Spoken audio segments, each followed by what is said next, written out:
Est-ce que les philosophes, c'est des gens qui se prennent au sérieux ou pas? Oui. Oui. Oui. Oui. De toute évidence. Moi, elle a dit, par exemple, elle a dit humus, j'ai pensé à des pois chiches, j'ai pensé aussi. à autre chose. Des rires, il y en a eu pour cette dernière soirée des rencontres philosophiques. Humour, humus, j'ai tout vu. J'ai tout vu. J'ai vu un souk, j'ai vu de la pita, j'ai vu des gars mettre des falafels dedans.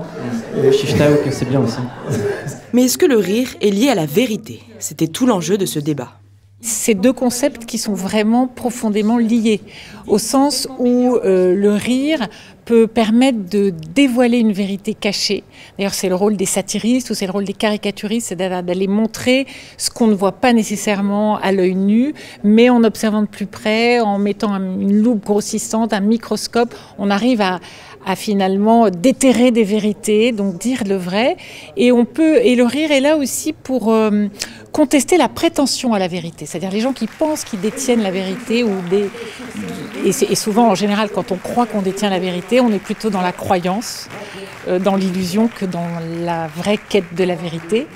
Et donc en ce sens, le rire et la philosophie ont quelque chose en commun, puisque justement ils sont une quête de la vérité, et c'est deux manières de questionner les présupposés, de questionner les évidences, de prendre de la distance, de prendre du recul par rapport aux choses. Bonsoir.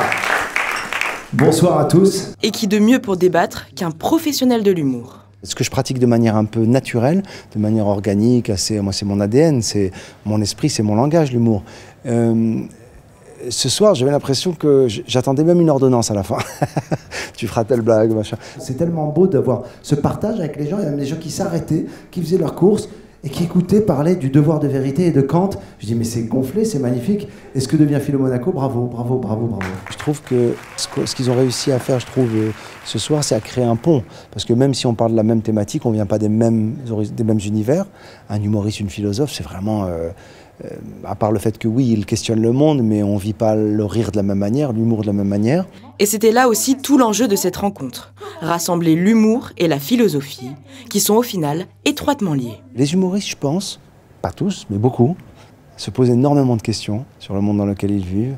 Je pense qu'on est plus des sociologues que des philosophes. Et aujourd'hui, ce soir, plus que jamais, j'ai pu, pas démontrer, mais me prouver même à moi-même que, en fait, faire rire, c'est avant tout proposer une réflexion, c'est partager une émotion, c'est se raconter. Une rencontre qui se finit donc avec des éclats de rire, un bon moyen de conclure cette semaine de partage autour de la philosophie. À tout moment, elle peut même changer de thème. Hein. Ouais, attends, on va faire un Ouais, tête. mais justement, je voudrais amener un thème nouveau. Monaco et les océans. Alors.